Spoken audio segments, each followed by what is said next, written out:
قابل قدر سامعین اور پردہ نشین ماں اور بہنوں، اللہ کی توفیق سے 10ویں تراویح آپ نے سنی۔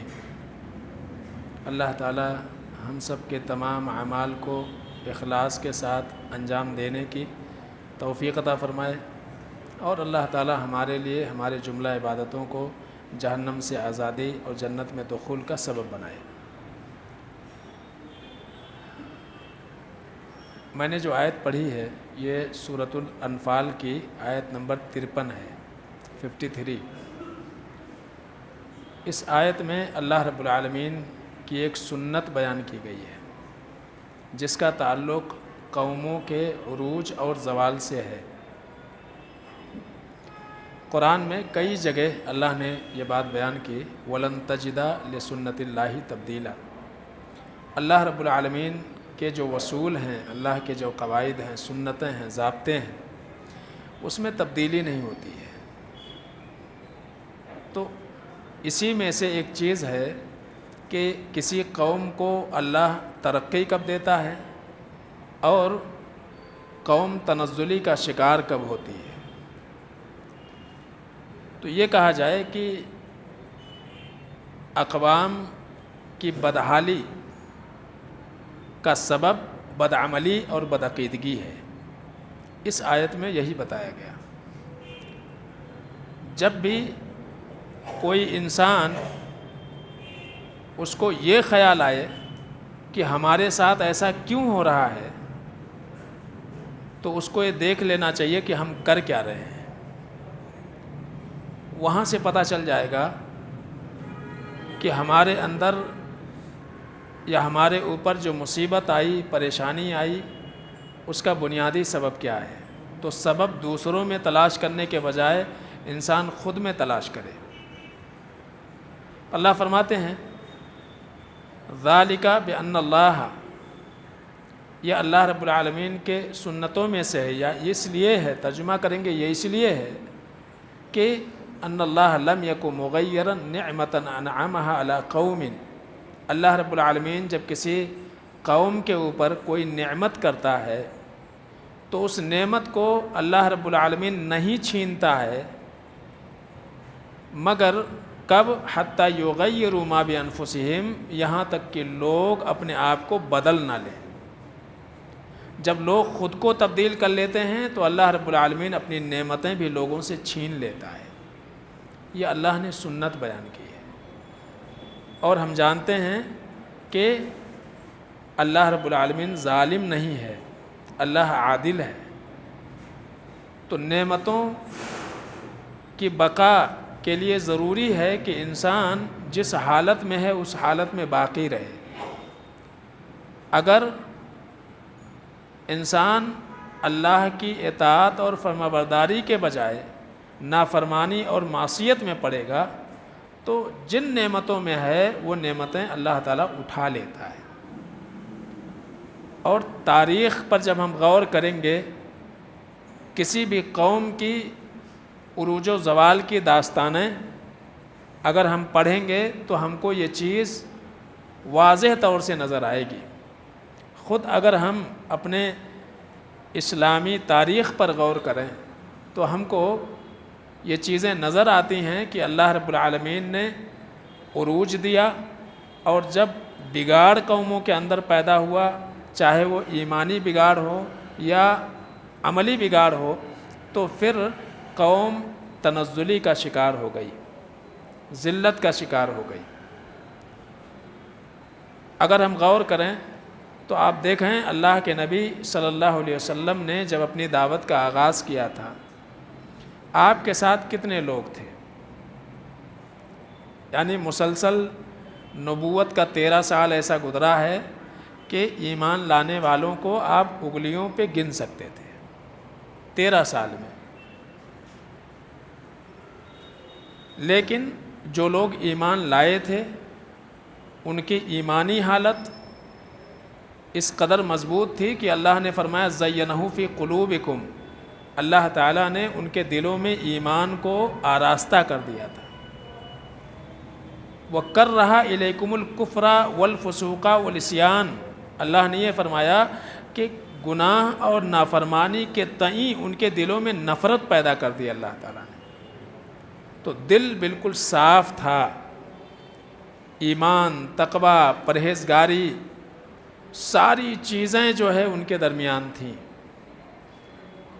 تو اللہ رب العالمین نے جب پہلی لڑائی اور پہلا اسلام و کفر کا معرکہ ہوا تو آپ غور کیجئے کہ سامنے جو لوگ ہیں وہ تعداد میں بھی زیادہ ہیں، مادی قوتیں بھی ان کے پاس زیادہ ہیں، یعنی افرادی قوت اور ساتھ ساتھ میں اسلحے کے اعتبار سے قوت، دونوں قوتیں ان کے پاس تھیں. دوسری طرف مسلمانوں کا معاملہ یہ تھا کہ افرادی اعتبار سے کمزور تھے، اسلحے کے اعتبار سے بھی کمزور تھے، لیکن پھر بھی اللہ رب العالمین نے اس چھوٹی سی جماعت کو ایک بڑی جماعت کے اوپر غلبہ دیا. تو دو چیزیں یہاں کھل کر کے سامنے آتی ہیں. ایک تو یہ کہ اس وقت ان کے پاس ایسی کون سی طاقت تھی. دنیاوی اعتبار سے افرادی قوت اگر دیکھا جائے تو 313 اور سامنے مد مقابل کتنے ہیں؟ 1000. ان کے پاس لڑنے کو ہتھیار بھی برابر نہیں ہے اور وہ ہتھیار سے لیس ہیں. تو پتہ یہ چلا کہ افرادی قوت اور اسی طرح سے اسلحے یہ فتح و کامرانی کے اسباب میں سے قطعی نہیں ہیں. ہاں سبب ضرور ہیں، یہ سبب ضرور ہیں، لیکن ایسا نہیں ہے کہ اس کی بنیاد پر مسلمانوں نے فتح حاصل کیا. ان کے پاس طاقت کون سی تھی؟ اللہ رب العالمین کے اوپر توکل اور محمد رسول اللہ صلی اللہ علیہ وسلم کی اتباع اور پیروی.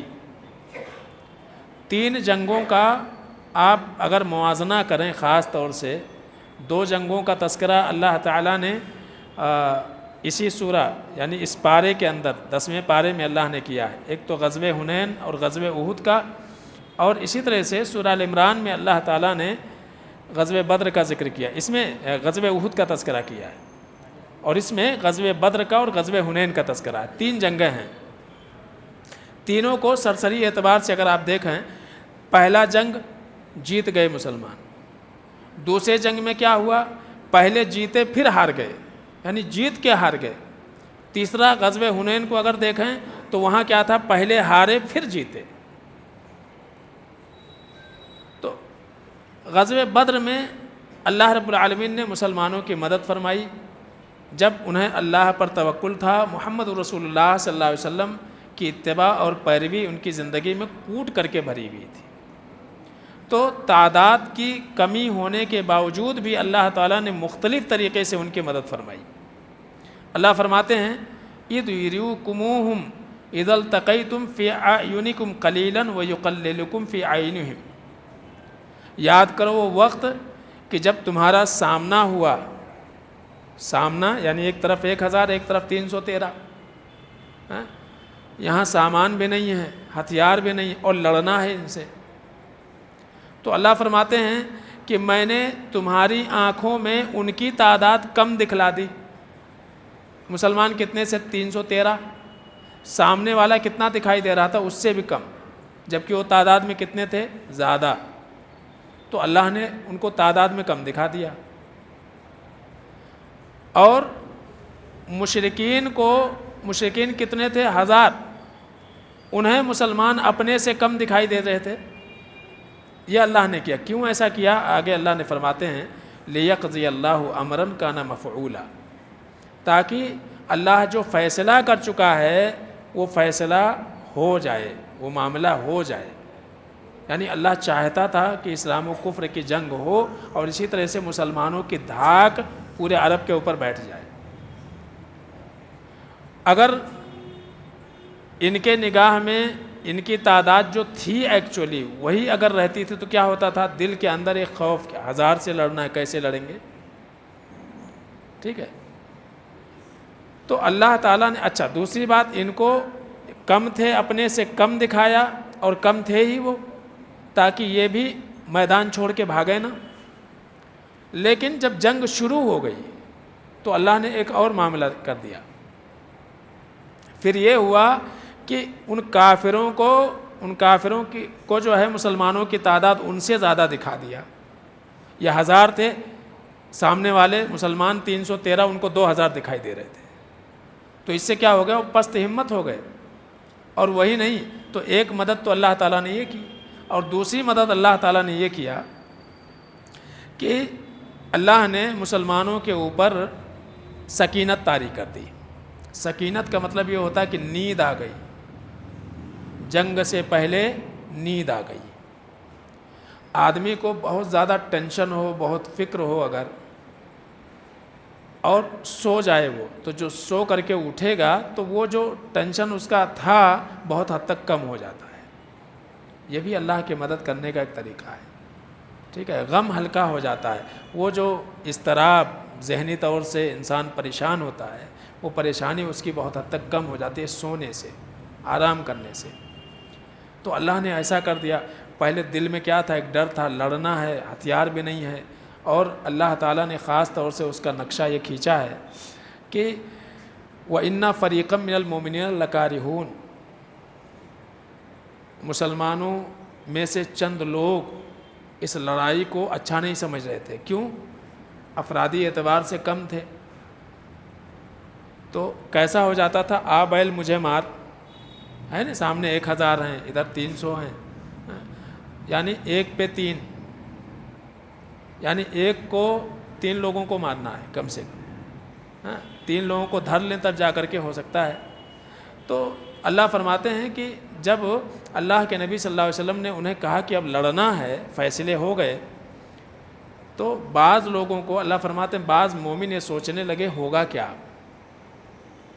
تو یہ جو ایک فکر تھی اللہ تعالیٰ نے ان کی فکر جو ہے ختم کر دی. کس وجہ سے؟ غنودگی طاری کر دی ان کے اوپر، نیند کی ایک کیفیت سے ہو گئی. اور بعض صحابہ بیان بھی کرتے ہیں کہ ہماری تلوار ایسا لگتا تھا ہمارے ہاتھ سے چھوٹ کے گر جائے گی. ہوتا نا آدمی جھپکی لیتا ہے. اور ایک مدد اللہ نے اس اعتبار سے کی کہ اللہ فرماتے ہیں وہ يُنَزِّلُ عَلَيْكُم مِّنَ السَّمَاءِ مَاءً، اللہ نے بارش کر دی. تو بارش سے مسلمانوں کو تو فائدہ ہوا لیکن کافروں کا نقصان ہو گیا. کس اعتبار سے؟ کہ مسلمان جہاں جا کر کے، جہاں مسلمانوں کا لشکر تھا وہاں پہ وہ ریتیلی زمین تھی، اور جہاں کافروں کا لشکر تھا وہ سخت جو ہے زمین تھی، مٹی والی.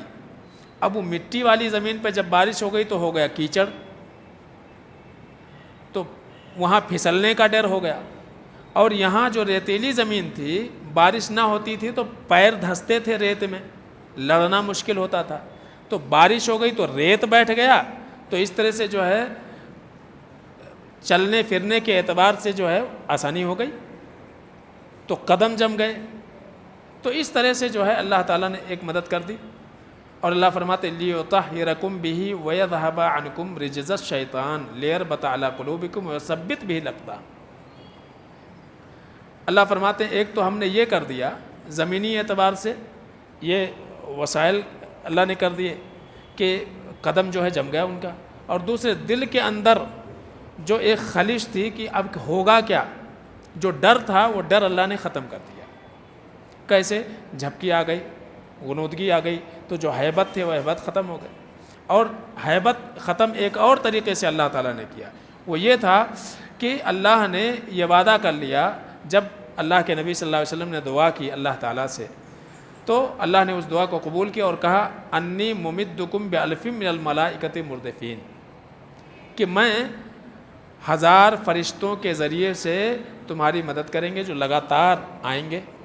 اور ہوا بھی کہ اللہ تعالیٰ نے 1000 فرشتوں کو بھیج دیا مسلمانوں کی مدد کے لیے. اللہ کے نبی صلی اللہ علیہ وسلم نے بعض روایتوں میں ہے کہ بتا رہے کہ دیکھو حضرت جبریل امین اپنا اسلحہ لیے ہوئے اپنے گھوڑے پر سوار ہیں. اور بعض صحابہ صحیح بخاری وغیرہ کی روایت میں ہے، وہ کہتے ہیں کہ ہم ایک کافر کا پیچھا کرتے تھے، ابھی ہماری تلوار ان کے گردن تک پہنچتی کہ اس سے پہلے اس کی گردن کٹ کے گر جاتی تھی. تو اس طرح سے اللہ نے مدد کیا. کہاں؟ غزوہ بدر میں. کب؟ جب ایمانی اعتبار سے مضبوط تھے. اس کے برعکس اگر غزوہ احد کا معاملہ دیکھا جائے، غزوہ احد میں کیا ہوا؟ ابتداءً تو اللہ تعالیٰ نے مسلمانوں کو فتح دے دی، فتح دے دی. اور وہاں پھر اچانک معاملہ بالکل الٹ ہو گیا. الٹ ایسے ہو گیا کہ اللہ کے نبی صلی اللہ علیہ وسلم نے کچھ لوگوں کو جبل رومات کے اوپر کھڑا کیا تھا, پہاڑی کے اوپر. تقریباً 50 تیر انداز تھے. وہ اللہ کے نبی صلی اللہ علیہ وسلم کی جنگی تدبیر تھی کہ دشمن پیچھے سے نہ حملہ کر دیں. حضرت خالد بن ولید رضی اللہ تعالیٰ عنہ کمانڈر تھے کافروں کے فوج کی, مکہ والوں کے فوج کی. اللہ کے نبی نے کھڑا کر دیا تھا, اور روایتوں کو دیکھا جائے تو آپ نے کہا تھا کہ ہماری ہار ہو یا جیت ہو, تم 50 لوگوں نے اترنا نہیں ہے نیچے. اچھا, سامنے کتنے تھے؟ سامنے جو ہے 3000 کا لشکر تھا, اور مسلمان جب مدینے سے نکلے تو ان کی تعداد 1000 تھی. یہاں بھی وہی معاملہ تھا, 1 پہ 3. اب اس میں ہوا یہ کہ تقریباً 250 بندے ابی ابن عبداللہ بن ابی کے تھے. وہ بالکل میدان احد سے تھوڑا پہلے ہی اپنے 250 لوگوں کو لے کے واپس چلے گیا مدینہ. اب باقی کتنے بچے؟ 750. 750 میں سے 50 لوگوں کو اللہ کے نبی نے پہاڑ پہ کھڑا کر دیا تیر لے کر کے. اب باقی بچے 700, تو 700 کو 3000 کا مقابلہ کرنا ہے. تو حالات کچھ اس طرح کے تھے. صحابہ کو سمجھ میں نہیں آ رہا تھا کہ اللہ, ایک تو ہم تو تعداد میں کم ہیں, اور دوسرے 50 لوگ ہمارے میں سے نکال دیے گئے, تو اب تو ہم 700 بچے اور سامنے 3000 کا لشکر ہے. اللہ کے نبی نے, بعض روایتوں میں ہے کہ اگر پرندے ہماری بوٹیاں نوچیں تب بھی تم نے اترنا نہیں ہے. سمجھ رہے نا, ہم فتح پائیں, شکست پائیں, مال غنیمت حاصل کریں, تم نے اترنا ہی نہیں ہے جب تک ہم کہیں گے نہیں. لیکن کیا ہوا کہ گھمسان کی جنگ ہوئی اور میدان چھوڑ کے مشرکین بھاگ نکلے. مسلمان مال غنیمت سمیٹنے لگے. وہ 50 لوگ, انہوں نے سوچا کہ اب تو جنگ ختم ہو گئی, مشرک میدان چھوڑ کے بھاگ گیا, اب تو کوئی بچا نہیں, اب تو خالی مسلمان ہیں, تو چلو ہم بھی مال غنیمت سمیٹ لیتے ہیں. جن کو اللہ کے نبی صلی اللہ علیہ وسلم نے کمانڈری دی تھی, انہوں نے کہا کہ دیکھو, اللہ کے نبی صلی اللہ علیہ وسلم نے کہا ہے کہ کسی بھی حالت میں جب تک میں نہ کہوں اترنا نہیں ہے نیچے. لیکن بات سنے نہیں اور اتر کے آ گئے. اسی کا فائدہ حضرت خالد بن ولید رضی اللہ تعالیٰ نے اٹھایا اور گھوم کر کے پہلے دکھایا کہ بھاگ رہے ہیں, اور دور جا کر کے جب مسلمان جو ہے مال غنیمت میں مشغول ہوئے تو دور جا کے پیچھے سے آ کر کے اور گھیر کے پیچھے سے حملہ کر دیا. اور پھر حالت ایسی ہوئی گئی کہ اللہ کے نبی صلی اللہ علیہ وسلم بھی زخمی ہو گئے, اور یہ افواہ پھیل گئی مسلمانوں میں کہ اللہ کے نبی صلی اللہ علیہ وسلم شہید ہو گئے. اس سے اور زیادہ ہمت پست ہو گئی. تو یہاں ہم یہ دیکھیں گے کہ اللہ کی ذات پر تو توکل تھا, کمزوری کہاں آئی؟ کمزوری آئی مسلمانوں میں اللہ کے نبی صلی اللہ علیہ وسلم کی نافرمانی کی وجہ سے. تو پہلے جنگ میں, غزوہ بدر میں, اللہ کے نبی صلی اللہ علیہ وسلم کی فرما برداری اور اسی طرح سے ایمان, اللہ پہ توکل, ان چیزوں نے کیا کیا, مسلمانوں کو تھوڑی تعداد ہونے کے باوجود بھی فتح دے دی. یہاں کیا تھا, تعداد میں کم تھے, اللہ پر توکل تھا, لیکن تھوڑی سی جو ہے چوک ہوئی مسلمانوں سے, اور اس چوک نے جو ہے بہت بڑا نقصان پہنچایا. اللہ فرماتے ہیں کہ قُلْتُمْ أَنَّ هَذَا قُلْ هُوَ مِنْ عِنْدِ أَنفُسِكُمْ, تم لوگ آپس میں سوچ رہے ہوگے, صحابہ کو تنبیہ کی جا رہی, تم آپس میں سوچ رہے ہوگے ایسا کیسے ہو گیا, جیتی جنگ ہم ہار کیوں گئے, ایسا کیوں ہو گیا؟ اللہ فرماتے ہیں ہوا من عند انفسکم, یہ تمہارے اپنے کرتوت کا نتیجہ ہے. اللہ چاہتا تو فتح تھی, ہو گئی تھی, بھاگ جاتے تھے, لیکن اللہ نے دکھانا تھا کہ اللہ کے نبی صلی اللہ علیہ وسلم کی ادنا سی بھی نافرمانی انسان کو جیت سے ہار میں لا سکتی ہے. تو یہ اللہ رب العالمین, تو کیا تھی, ایک نعمت تھی فتح کی, وہ نعمت فتح کی شکست میں تبدیل ہو گئی. کیوں؟ جب اللہ کے نبی صلی اللہ علیہ وسلم کی سنت سے روگردانی ہوئی. اسی طرح سے تیسری جنگ جو ہے اس میں کیا ہوا, حنین والا جنگ. اللہ فرماتے ہیں وَيَوْمَ حُنَيْنٍ إِذْ أَعْجَبَتْكُمْ كَثْرَتُكُمْ فَلَمْ تُغْنِ عَنْكُمْ شَيْئًا وَضَاقَتْ عَلَيْكُمُ الْأَرْضُ بِمَا رَحُبَتْ ثُمَّ وَلَّيْتُمْ مُدْبِرِينَ. مکہ فتح ہوا، مسلمانوں کی تعداد 10,000 تھی. 10,000 کی فوج لے کر کے اللہ کے نبی صلی اللہ علیہ وسلم مکے میں داخل ہوئے تھے. اور جب حنین کے لیے اللہ کے نبی صلی اللہ علیہ وسلم نکلے تو 12,000 کا لشکر مسلمانوں کے ساتھ میں تھا اور ہتھیار سے لیس. تو اللہ پر توکل اور اللہ کے نبی صلی اللہ علیہ وسلم کا فرمان سن کر کے نکلے بھی وہاں سے، لیکن گڑبڑی کہاں ہو گئی؟ گڑبڑی ہوئی، اللہ فرماتے اذ اعجبتکم کثرتکم، تمہیں تمہاری تعداد پہ گھمنڈ ہو گیا. سمجھ گئے؟ تعداد پہ گھمنڈ ہو گیا.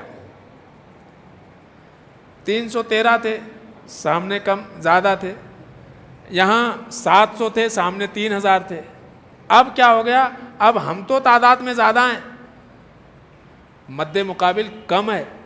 تو اللہ فرماتے ہیں تم کو تمہارے تعداد کے اوپر گھمنڈ ہوا، افرادی قوت کے اوپر گھمنڈ ہوا. تو ہوگا کیا؟ فلم تغنی عنکم شیئا، یاد رکھو تمہاری اس افرادی قوت نے تمہیں کوئی فائدہ نہیں پہنچایا. ایسی حالت ہو گئی مسلمانوں کی کہ جب وہ حنین کے میدان میں داخل ہوئے تو دشمن نے پہلے سے رات ہی میں جا کر کے ان لوگوں نے پہاڑیوں میں چھپ کر کے اور تیر اندازوں کو بٹھا دیا تھا. جیسے ہی اسلامک فوج وہاں داخل ہوئی مسلسل تیر جو ہے برسنا شروع ہو گئے. ایسا بھگدڑ مچا اس وقت کہ کوئی پلٹ کے دیکھ ہی نہیں رہا تھا. اللہ کے نبی صلی اللہ علیہ وسلم اور آپ کے ساتھ چند افراد بچے تھے. پھر اللہ کے نبی صلی اللہ علیہ وسلم نے کہا کہ ذرا آواز لگاؤ لوگوں کو. پھر آواز لگائی کہ اے مہاجرو، اے انصاریو. لیکن پھر اسی تیزی کے ساتھ جو ہے ان کے گھوڑے مڑے. اللہ کے نبی صلی اللہ علیہ وسلم کی آواز سن کر کے اسی تیزی کے ساتھ مڑے. تو یہاں کیا تھا؟ اللہ نے فرمایا جب تم کو تمہاری افرادی قوت پہ گھمنڈ ہو گیا تو اللہ نے تم کو کیا کیا؟ پھر شکست دے دی. لیکن جب پلٹے تو اسی تیزی کے ساتھ اللہ تعالیٰ نے مسلمانوں کو فتح دی اور بہت سارا مال غنیمت مسلمانوں کو ہاتھ لگا. تو بتانا یہ مقصود ہے کہ اللہ فرماتے ہیں کہ اللہ تعالیٰ کسی قوم سے اپنی نعمت کو نہیں چھینتا ہے جب تک کہ قوم اپنے آپ میں تبدیلی پیدا نہیں کرتی ہے. تو جب تبدیلی ہوئی تو اللہ نے نعمت چھینی، نقصان اٹھائے. تو یہ اللہ رب العالمین کی سنت ہے اور یہ چیزیں چلتی رہتی ہیں. اسی بنیاد پر علامہ ابن القیم رحمۃ اللہ علیہ نے بڑی پیاری بات کہی ہے. وہ کہتے ہیں کہ اللہ رب العالمین جب کسی قوم پر کوئی نعمت دیتا ہے تو وہ نعمت باقی رکھتا ہے. ولا یغیرها عنہ، اور وہ نعمت اس سے نہیں چھینتا ہے حتی یکون هو الساعی فی تغییرها النفسی، یہاں تک کہ قوم خود ہی اس نعمت کو بدل ڈالتی ہے، اپنے آپ کو بدل کر کے اس نعمت سے اپنے آپ کو ہی محروم کر دیتی ہے. تو یہ بہت بڑا نقصان ہوتا ہے. اسی طرح سے اور دیکھیں بہت ساری مثالیں قرآن عزیز کے اندر ہیں. سورہ سبا میں اللہ تعالیٰ نے یمن کے ایک علاقے کا ذکر کیا ہے جو ملک سبا کے نام سے جانا جاتا تھا. اللہ فرماتے ہیں جنتان عن یمین و شمال، 2 باغ اللہ نے دیے تھے ملک سبا والوں کو، دائیں بائیں، اور راستے بیچ میں تھے اور دونوں طرف درخت تھے، کھجور کے باغ تھے، پھل کے. اب سفر جو ہے بڑا مامون تھا، لوگ چھاؤں میں چل رہے ہیں. آپ دیکھیے روڈ کے دونوں طرف بڑے بڑے جھاڑ ہوں تو کیا روڈ کے اوپر چھاؤں رہتا ہے. تو اللہ فرماتے ہیں کہ ہم نے جو ہے اس طرح سے جو ہے وہ اس قوم کو اتنی فراوانی دی تھی مالی اعتبار سے، اور پانی کا بھی بہترین انتظام تھا. اللہ فرماتے ہیں کہ پانی کے لیے کیا کیا تھا انہوں نے؟ 2 وادی تھے، وادیوں کے بیچ میں جگہ خالی تھی. جب بارش ہوتی تھی تو نیچے آتا تھا، وہاں انہوں نے ڈیم بنا لیا تھا. اسی زمانے میں ڈیم بنا لیا تھا، پانی رک جاتا تھا. لیکن ہوا یہ کہ یہ چیزیں چلتی رہیں. پھر فَأَعْرَضُوا، اللہ فرماتے ہیں انہوں نے کیا کیا؟ اس نعمت کی ناشکری کرنی شروع کر دی. نعمت کی ناشکری کی تو کیا ہو گیا، ڈیم میں چوہوں نے سوراخ کر دیا، اور جب پانی کا ریلا آیا تو سوراخ تھوڑا بڑا ہوا، پھر تھوڑا بڑا ہوا، پھر تھوڑا بڑا ہوا، اور پھر ڈیم ٹوٹ گیا، اور جب ٹوٹا تو پوری بستی بہا لے گیا۔ پھر وہاں ان 2 پھل والے باغ کی جگہ پر 2 باغ رہے، لیکن وہ باغ کیسے رہے، اس میں کڑوے قسم کے پھل اور بیری کے کچھ درخت ہی بچے، باقی سب جنگلی گھاس ہو گئے۔ اس لیے کہ یعنی مٹی، دوسری جگہ کی مٹی، پہاڑوں کی مٹی آ کر کے ان کے زرخیز زمین کے اوپر چھا گئی، تو زمین کی زرخیزی ہی ختم ہو گئی۔ تو کیوں ایسا ہوا؟ اللہ فرماتے ہیں اس لیے ایسا ہوا کہ انہوں نے کیا کیا، فَأَعْرَضُوا، اللہ اس کے رسول کے فرمان سے اعراض کر لیا، اس کو پشے پست ڈال دیا۔ اللہ فرماتے ہیں ذَلِكَ جَزَيْنَاهُمْ بِمَا كَفَرُوا، اور ایسے ہی جو لوگ ناشکری کرتے ہیں ان کو ہم ایسے ہی بدلہ دیتے ہیں۔ وَهَلْ نُجَازِي إِلَّا الْكَفُورَ، کیا ناشکروں کا بدلہ یہی نہیں ہونا چاہیے؟ تو ایسی تاریخ میں کتنے سارے واقعات آپ کو ملیں گے کہ جس میں اس بات کا ذکر ہے کہ جب انسان اللہ کی نعمتوں کی ناشکری کرتا ہے تو اللہ تعالیٰ وہ نعمت ان سے چھین لیتا ہے۔ یہاں تک کہ بعض سلف کہتے تھے کہ عبادت میں کمزوری گناہ کا سبب ہوتی ہے۔ عبادت میں انسان کی اگر کمزوری آئی ہے تو اس کی وجہ کیا ہے؟ گناہ۔ رزق میں اگر تنگی ہوتی ہے تو اس کا سبب بھی گناہ ہے۔ تو یہ جو چیزیں ہیں، خاص طور سے آج آپ دیکھیے ہر مومن کی خواہش ہے کہ بھائی ایک قبلہ جو تھا کبھی، مان لیجئے اگر، یا بیت المقدس، وہ آزاد ہو جائے۔ لیکن کیا ہم اپنے قریب کی مسجد کو آباد کر رہے ہیں؟ وہاں نماز پڑھنا چاہتے ہیں، لیکن قریب کے اپنے محلے کی مسجد کو ہم آباد کرنے کی فکر نہیں کرتے ہیں۔ تو ایسی کتنی ساری باتیں ہیں، ہم اپنے اوپر غور کریں کہ ہماری حالت کیسی ہے، ہم کو کیا کرنا چاہیے۔ اگر ہم اللہ والا اپنے آپ کو بنا لیں تو اللہ رب العالمین نے جو وعدے کیے ہیں وہ وعدے ہم کو ضرور حاصل ہو جائیں گے۔ اللہ فرماتے ہیں توبوا الی اللہ جمیعا ایھا المؤمنون لعلکم تفلحون، اے ایمان والو اللہ سے توبہ کرو، معافی مانگو، تو کیا ہوگا؟ اللہ رب العالمین تمہیں کامیاب کر دے گا۔ تو کامیابی اس سے جڑی ہوئی ہے کہ انسان اپنے آپ کو اللہ کے سپرد کر دے، اپنے گناہوں کی معافی مانگے اور اپنے حالت کو بدلنے کی کوشش کرے، تو اللہ رب العالمین حالات تبدیل کرے گا۔ لیکن یہ شرائط ہیں۔ اللہ سے دعا ہے کہ العالمین ہم سب کو سمجھنے عمل کرنے کی توفیق عطا فرمائے۔ آمین یا رب العالمین۔